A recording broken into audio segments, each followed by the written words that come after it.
Sprechen Sie Deutsch? Nein. You know any German words besides nine? Nein. It's gonna be a long trip. Actually, our bicycle tour through Germany and Austria might be too short. Come along with us.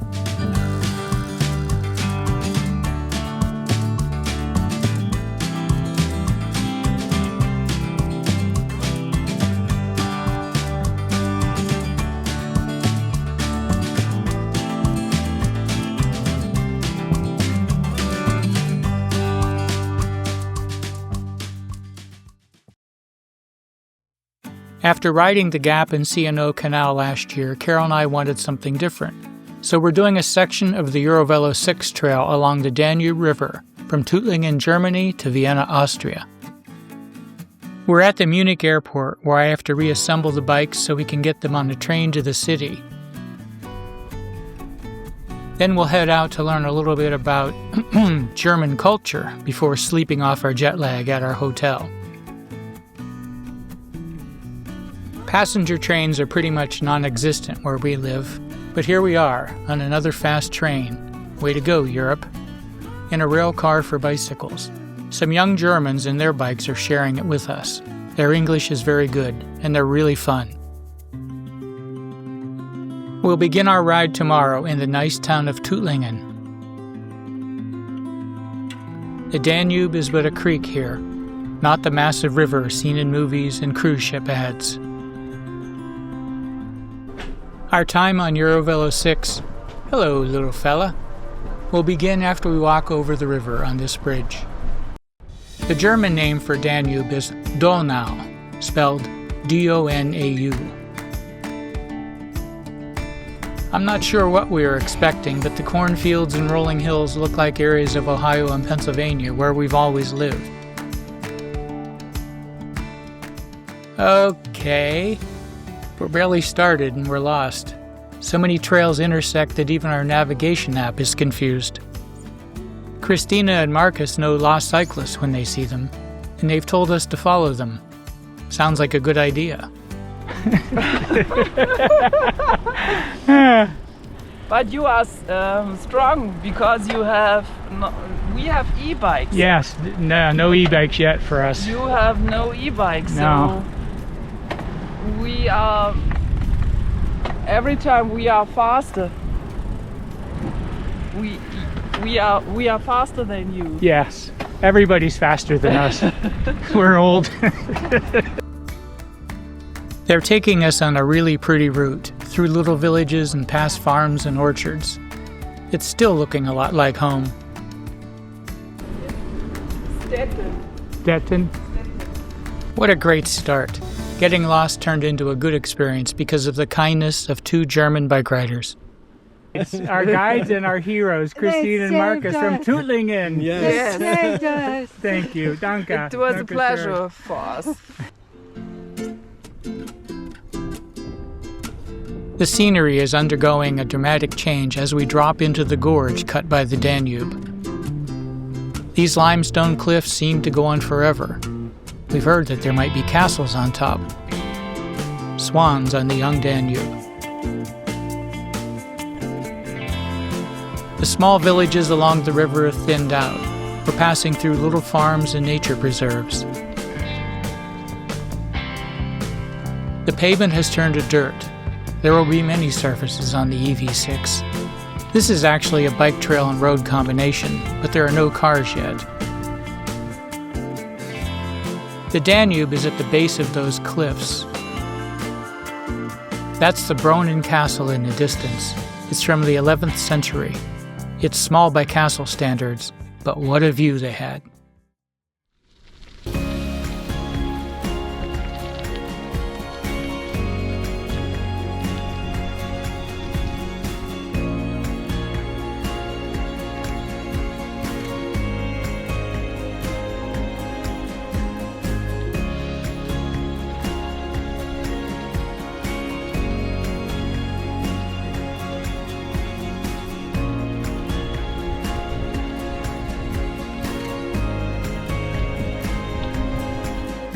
The Jägerhaus is a popular boarding house and restaurant for hikers and cyclists, and it's easy to see why. It is crowded with families and people of all ages. Germans seem to really love their trails. Now that we're loaded up with calories, time for a nap.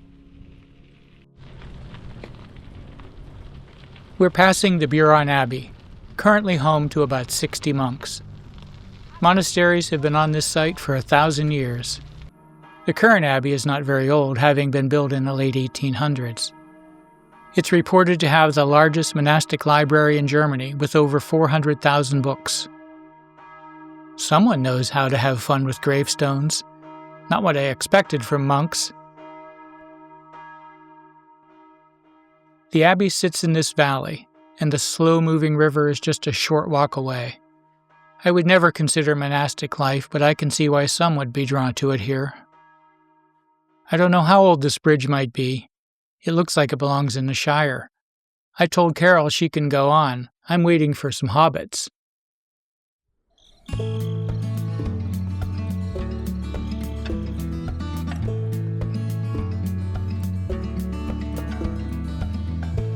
That's the Weltenburg Castle, way up there. It was built 1,000 years ago. 1,000 years before that, the Romans built fortifications along the Danube, beginning east of here and stretching all the way to the Black Sea. They wanted to prevent Germanic tribes from moving south. There was a Roman road called the Danube Way that enabled travel between forts and watchtowers. Parts of that ancient road have never gone out of use, and some of this trail follows that same path. In the end, the Romans couldn't hold back the Germanic tribes and other groups, and that brought about the demise of the powerful Roman Empire. It's morning and we're in the town of Sigmaringen. As expected, it's raining. The forecast says it will end, so we're hoping to wait it out. Good time for extra coffee. We're sharing our rain-soaked morning with a multi-generational collection of cyclists, including these German university students, Oliver, also German, Agnes and Victor from France, and Eva and Michael from Washington State. They're all doing variations of our route. The town is dominated by this castle. The first written reference to Sigmaringen was in 1077, when a rival king tried and failed to conquer another castle on this same site. There's just a mist now. It's time to go. It's nice to be in the woods. We're not sure if this spring is meant for people or livestock, but we'll take a pass. The town of Mengen has attractive examples of the half-timber building style that is so common in this part of Germany.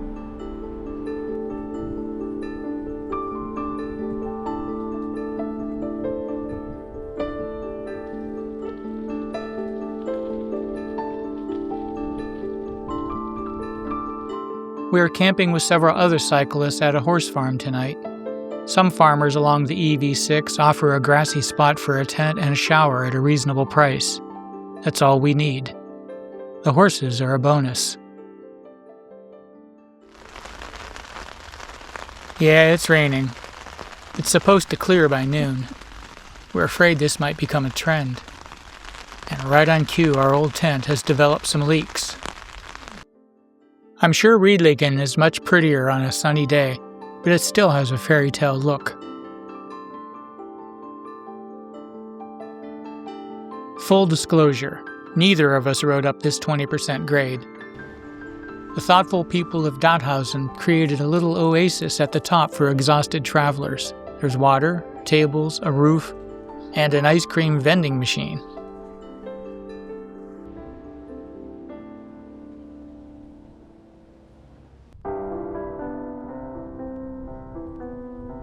Look at Carol. It's always a joy to see this. There was a time when I thought a bicycle tour wasn't worth doing if it didn't push us to our limits. But you know, we're having a great experience in a fascinating place. I couldn't ask for anything more.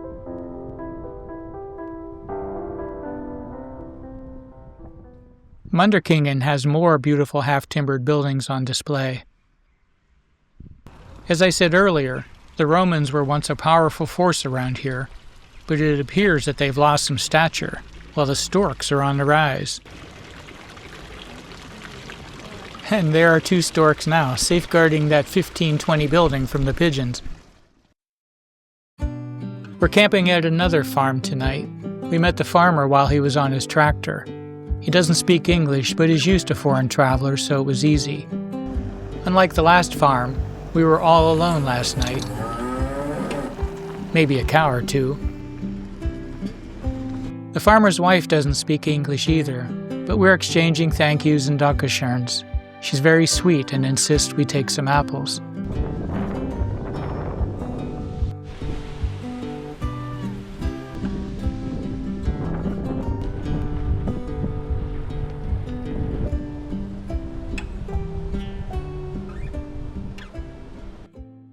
Ulm is the largest city we'll be in Germany. It has many old neighborhoods and a modern center. Its most famous structure is this church, named the Ulmer Münster. It can be seen for miles, and until recently was the tallest church in the world. We could climb the 768 steps to the top if we were so inclined, but we're going out for dessert instead.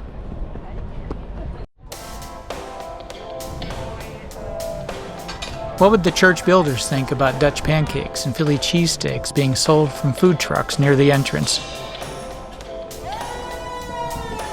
I'm hearing a lot of conversation that doesn't sound like German. Ulm draws visitors from everywhere. This party atmosphere is going to last a long time, a lot longer than Carol and I will.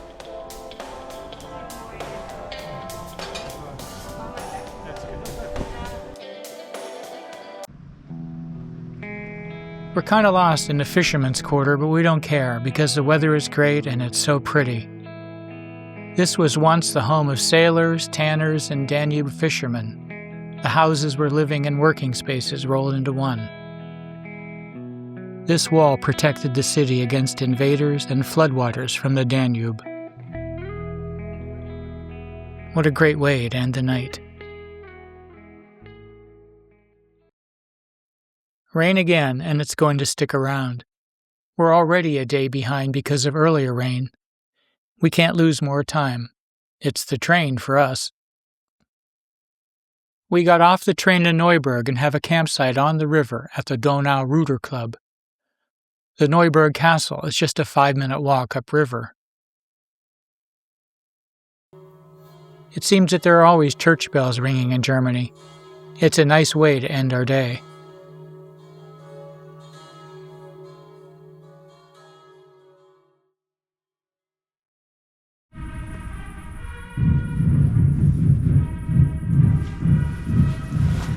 What the heck?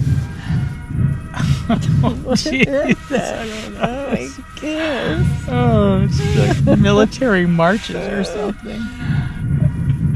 Oh, I hope they don't play too long.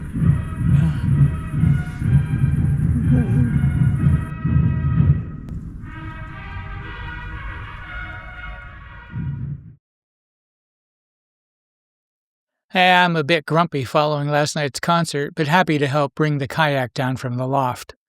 It's 70 years old and made of canvas. It will be in a lighted boat parade tonight. Sorry we won't be here. Well, this is fun. In quick succession, we've ridden on a gravel path, dirt road, paved trail, forest road, past a fancy horse farm, and now back to a forest road.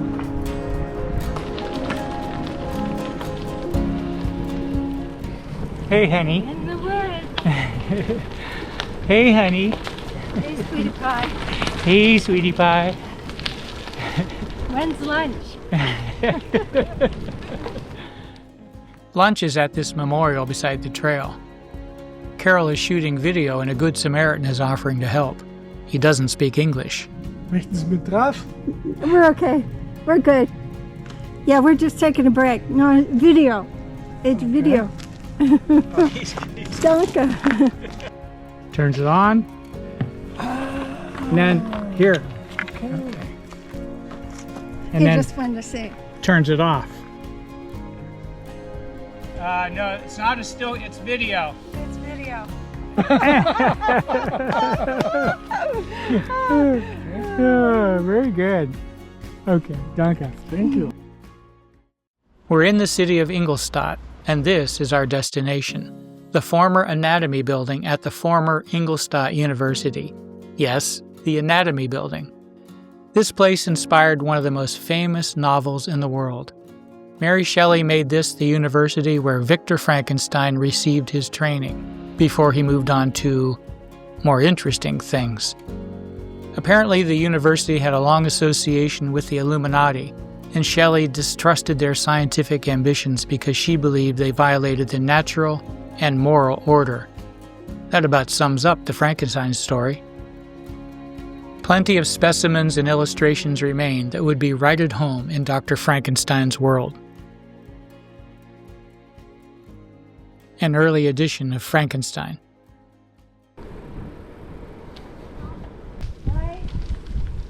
Right. This is a really nice RV campground, and they provide a small area for tent campers. This isn't always the case. Thank you. We are wearing our fancy cycling clothes today because we are going someplace special. Today's ride has taken us past lots of cornfields, but it has been replaced by hops. Miles and miles of hops, strung up high to catch the sunlight. Such a tiny fruit. Or is it a vegetable? I wonder what they do with all these hops.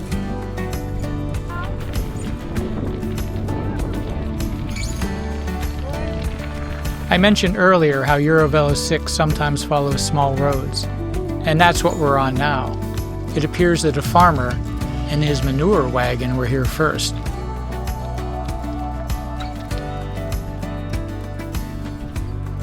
Carol is impressed with the asparagus crop. It's a beautiful ride, and after we descend this long hill, we'll connect with the Danube again.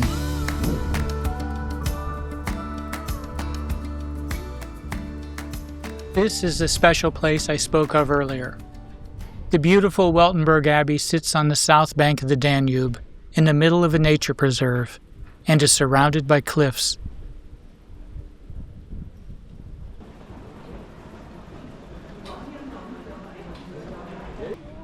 It's crowded and festive at the outdoor restaurant that serves traditional Bavarian food. Their most famous product comes from the brewery. Weltenburg beers have won the World Beer Cup several times. The brewery has been in operation in one form or another since 1050 and is believed by some to be the oldest monastic brewery in the world. Of course, they focus on more than beer and food, which, maybe like church bingo nights in America, help to finance their mission.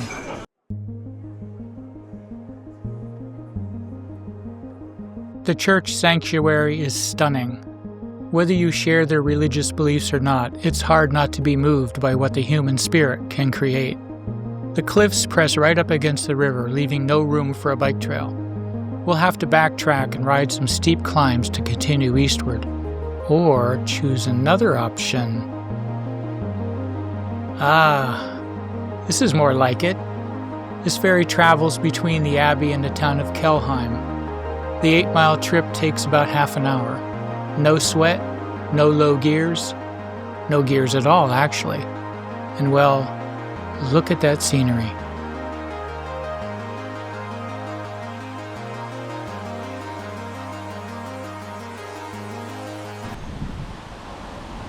Kelheim is so pretty.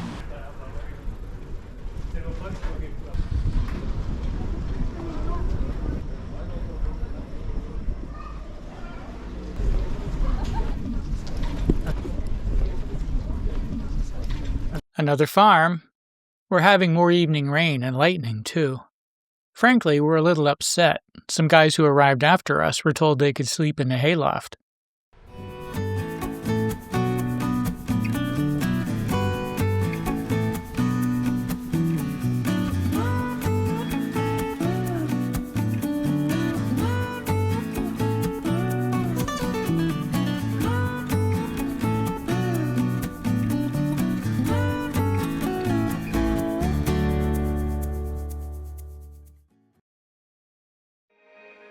The city of Regensburg is a UNESCO World Heritage Site because it has some of the best preserved medieval architecture in Europe.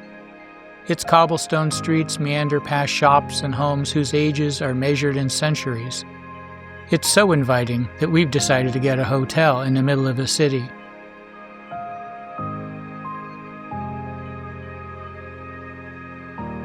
The Stone Bridge is the most famous landmark in Regensburg. It was built in the 1100s and opened up trade routes between northern Europe and Venice. Regensburg became wealthy. The armies of the Second Crusade crossed the bridge on their way to the Holy Land. The stone bridge is for pedestrians and cyclists today.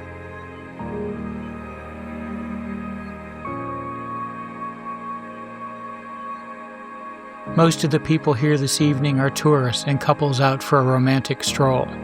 And it is romantic. Today, trading routes and crusades have given way to less world-altering activities. Morning in Regensburg. Time to go. Well, maybe not. A local man offered to show us these ruins of a 9th century church that was destroyed by an Allied bombing raid in March 1945, just weeks before the end of World War II. Just a few walls and a belfry still stand. Most of Regensburg was spared during the war. This church is a reminder of just how much was lost.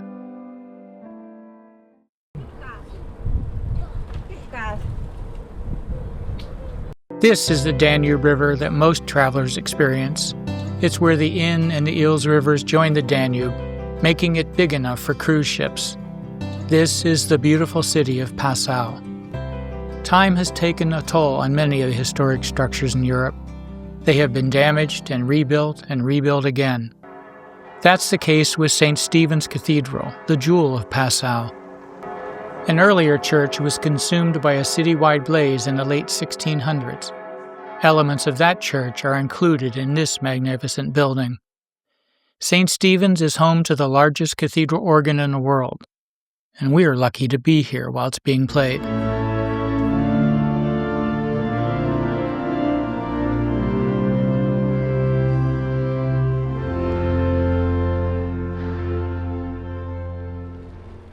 Somewhere we entered Austria and didn't even notice. We stumbled upon this village-owned RV park, a parking lot really, and were given permission to camp for free. And these are our fun neighbors.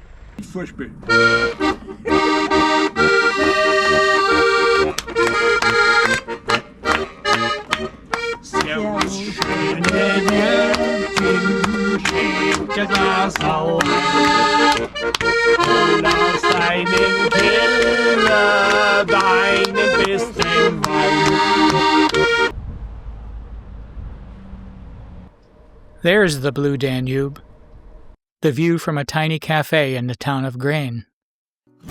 We've crossed the river many times and we need to return to the south side. This little ferry only carries people and bikes.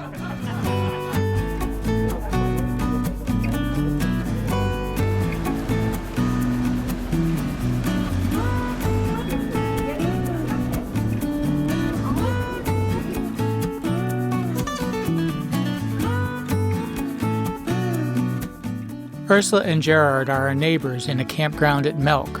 They started their bike trip in the Netherlands where they live and will finish in Vienna. Everyone who stops at Melk has come to visit the Benedictine Abbey that sits high above the valley on a granite outcropping.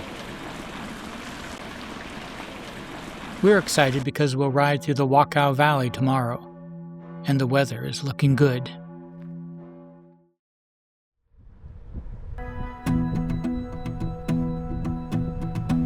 The Wachau Valley is a UNESCO World Heritage Site because of its ancient buildings, stone terraces that climb high up the slopes, and a winemaking culture that's 2,000 years old. It's also arguably the most beautiful section of the Danube. And we're fortunate to be in the midst of all this as the autumn sun slides behind the hills.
My first morning coffee at our campground in Krems won't be the last.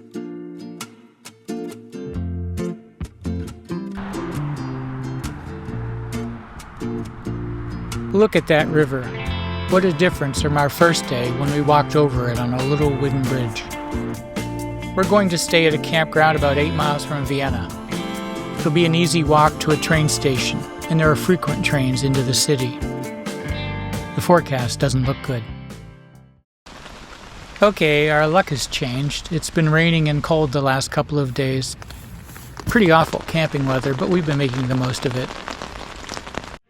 We spent time in Vienna yesterday and attended a great concert right here in Klosterneuburg with Ursula and Gerard, our new friends from the Netherlands. So today we're going to put on our best damp clothes and be off to see more of Vienna.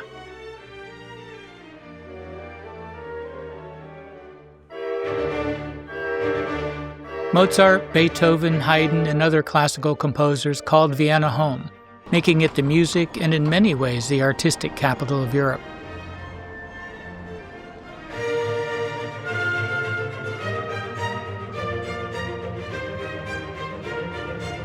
One family, the Habsburgs, ruled Austria and much of Europe for centuries. So much in Vienna is exquisite and almost beyond compare, and it's all due to their unmatched wealth.